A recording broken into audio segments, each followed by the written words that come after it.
MLB The Show 22 is finally here. We're currently in early access. The full game drops on April 5th. And for the second year in a row, a new console is joining the MLB The Show family. Last year it was Xbox. This year it's the Nintendo Switch. So once again, a lot of new players are going to be joining the franchise for the first time, and a lot of people are going to be looking for some tips. So in this video, I'm going to give you guys all the hitting tips I use every time I play MLB The Show. Just a little bit about myself before you decide if you want to take tips from me. All of the tips I'm going to give you in this video are going to be with an online-centric approach. I play this game primarily online. All the tips will work for offline play as well. Just keep in mind that an online competitive focus is there. And usually by the end of the year in Diamond Dynasty, I'm within the top 500 players. I think last year I finished just outside of the top 500. The year before that, I was within the top 200. So by no means am I the best player in the world, but I like to think I have somewhat of an idea of what's going on, and I like to think that I can justify giving you guys some tips. So first off, the best place to practice your hitting is custom practice. The reason being is that you can create any situation you can think of. You can have any pitcher on the mound, any hitter at the plate, and if you do team practice right here, you can create any situation you can think of. You can have, if you want to practice your situational hitting with a guy on second and third with 2 outs, in like a 0-2 count or something, you just start the practice and boom, that situation is created for you. So definitely take advantage of custom practice. All right, the first real tip I have for you guys is find your preferred hitting view. Finding the right hitting view is going to be really crucial to your success at the plate because you want to be comfortable. Myself and a lot of other people that play in the high levels of online will tell you that strike zone is probably the best camera to use. This is the strike zone camera. You can see you definitely lose some presentation value. You're very zoomed in, you're right up there at the plate. But the reason this camera is so nice is that it makes it a lot easier to recognize pitches, recognize location, get really familiar with pitch break and all that different type of stuff. And overall, you're just going to be able to see the ball better and recognize everything. And ultimately, it should make you more comfortable at the plate and ultimately lead to better ABs. Now, if you're not willing to lose that presentation value, that's fine. Feel free to check out some of the other cameras. I know some people use Strike Zone 3. I know some people use Zoom. But for me, I find that the closer I am to the plate with the camera angle, the better the at-bats get. But find what works for you. My next tip is to use the zone hitting interface. When you're using zone hitting, you see this thing that I'm moving around in the strike zone with the diamonds in the middle and the lines on the outside. That's called the PCI. That stands for the plate coverage indicator. You can kind of think of it almost as like a crosshair for the hitter. You're trying to line up the PCI with where the ball is ultimately going to end up. You can move it all over the strike zone. You can move it anywhere you want. Be aware that the PCI does shrink a little bit if you extend it out of the strike zone. But the reason zone hitting is so much better than something like directional or any of the other ones in the game is the fact that this just gives you the most total control of where your swing is. You can really pinpoint exactly in the strike zone where you want to put your PCI and where you want to focus your swing. And the more control you have at the plate, the better. Now, it will take a little bit of getting used to. I know for me, when I first started using zone, like 5 or 6 years ago, however long it was, it definitely was a little bit of an adjustment. I had to get used to it, but once I did, I never went back to directional. I'll tell you that. I promise you, if you give it some time, you're gonna end up liking zone a lot more. That leads me directly into my next tip, and that's to customize your PCI to the way you want it. You can completely customize your PCI, so you can customize the center of it, the inner part, the outer part, the color, the transparency, how much you want to fade out. As of right now, these are the settings that I'm using, but I can change it up anytime I want. So let's say I want the PCI center to be circles. Let's say I want the fishbowl inner with the basic outer PCI. I want my PCI to be cyan at 60% transparency, and I want to fade out only the inner and outer parts, and I want to keep the 3 things in the middle. So you can see the PCI is completely different. The fade out changed. I now only have the middle ones coming when the pitch is released. And you can see, you just got to customize it, find what you like. This one is completely preference based. Mess around with the settings, see what you like the best. And honestly, sometimes I find changing the customization of my PCI as something that can kind of help me break out of some hitting slumps I get into. It's definitely a mental thing, but sometimes those little changes can make a difference. My next tip for you guys is going to be to take advantage of the PCI Anchor. The PCI Anchor is a brand new feature in MLB The Show 22. First off, you're going to want to make sure that it's on in your options. And before the pitch is released, if you hold down your left stick, you see these 9 dots in the strike zone. And if you hold down the left stick on one of those dots and you let go, it's actually going to start your PCI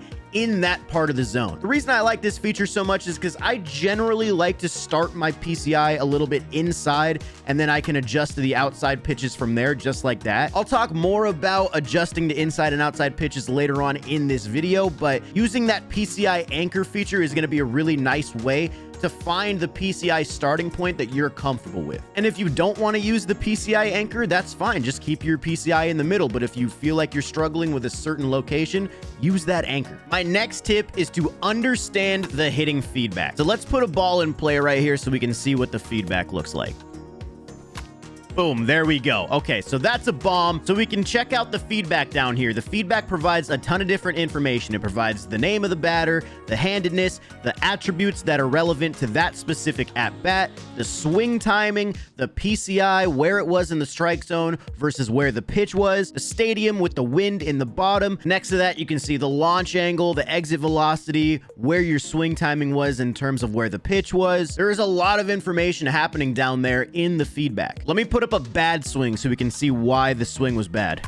Okay, so let's check this out. So you can see now my timing was late. I was underneath the pitch with the PCI. My launch angle was crazy. The exit velo was not it. We can see why things didn't go well for us on this swing. Get familiar with that feedback because you're going to be looking at that basically after every single swing you take if you're using zone hitting. In theory, this should be a tool to help you get better. Understand what you're doing wrong so the next time you can make that adjustment to help you do better. Now, I'm not going to sit here and lie to you and tell you that PCI feedback is always the best thing to go off of, because sometimes you're going to get some really wonky results that aren't going to make a ton of sense to you on surface level. You know, there's the argument, it's like, oh, it's baseball, you get some weird results. But at the same time, I feel like it should give you a little bit better of an idea of why you're doing something wrong, and sometimes it doesn't. So just keep that in mind. All right, jumping into the next tip here.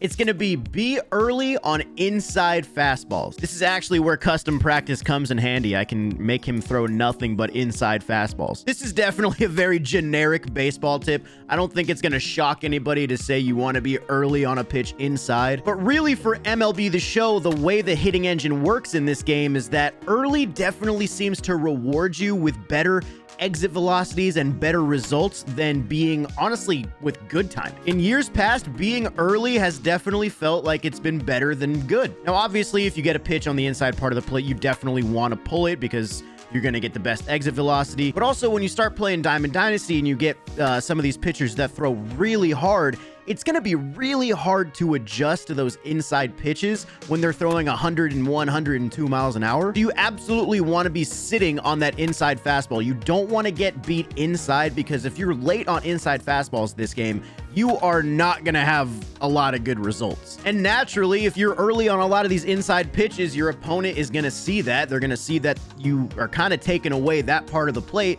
They're going to start throwing the pitches away, which is where you want to be a little bit later on your timing. But you absolutely want to take away that inside part of the plate from your opponent. You're going to have way more success with that approach than anything else. The next tip I have for you guys to help you improve is you want to be disciplined. You're going to want to learn to take pitches. Taking pitches is one of the most important skills to learn in online play especially, and that's for a few reasons. Number one, you're going to want your opponent to make the mistakes, not you. Naturally, the more pitches your opponent throws, the more susceptible they are to missing a location and making a mistake. Also, if you start swinging at every pitch, your opponent will never have to throw you a strike, and you're probably not going to get very many good hitting results on swinging at a lot of pitches out of the zone. Another big reason being disciplined is such a big deal is it's going to affect the pitcher with his energy and his confidence. You hold R2, you can see both of those bars. The energy is dictated by his stamina. So if a guy has really high stamina, obviously the slower that energy bar is going to deplete. But the confidence bar is different. If you're swinging and missing at nothing but junk pitches, that confidence bar is going to go up quicker than it would if you were just taking pitches. Even strikes, if you swing and miss on a slider that's perfectly located in the zone,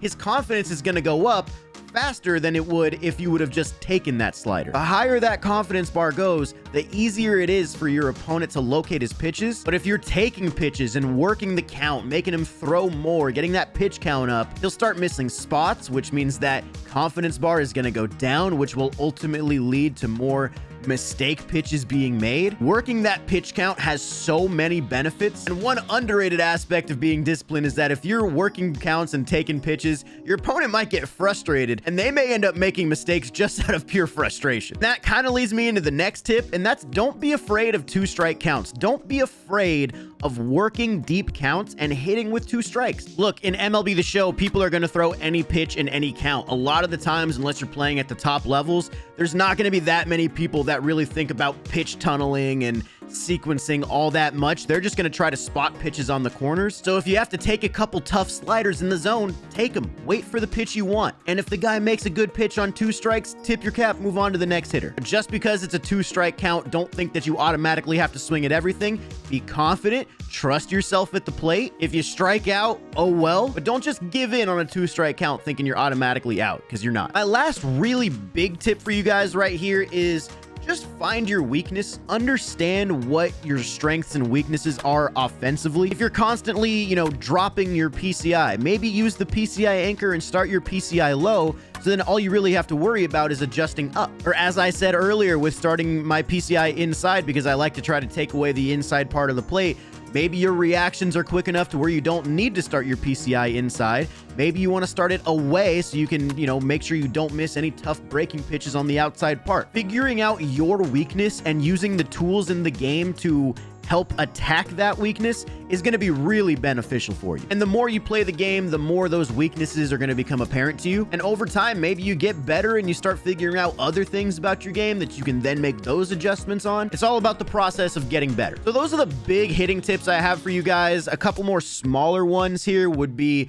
I only use normal swing. I only use the X button on the PlayStation. I guess it would be A on the Xbox. I don't know what the button mapping is on the Nintendo Switch, but whatever the bottom middle button would be, I would use that. Power swing and contact swing, I'm going to let you guys know right now, are basically pointless. Any result you can get with a power swing or a contact swing, you're most likely going to be able to get that same result with a normal swing. It's just the way the game works. Also, don't be afraid of bumping up the difficulty in custom practice. If you know you're going to be going into online and playing games on All-Star, maybe try bumping the difficulty up to Hall of Fame. On Hall of Fame, the fastball speeds are going to be a little bit quicker. Every pitch speed is going to be a little bit quicker. And if you find yourself timing up the pitches well on Hall of Fame, then, on All-Star, you're going to naturally be a little bit earlier, which, as we talked about in this video already, being earlier generally in MLB The Show gives you some better results.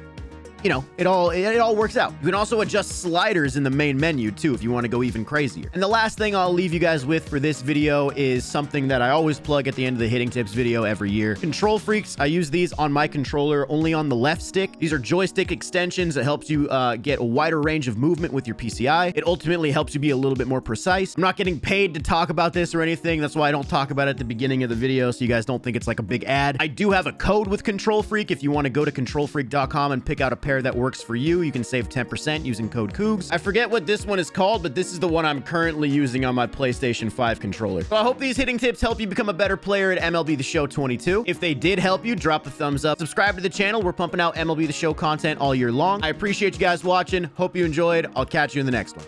Peace.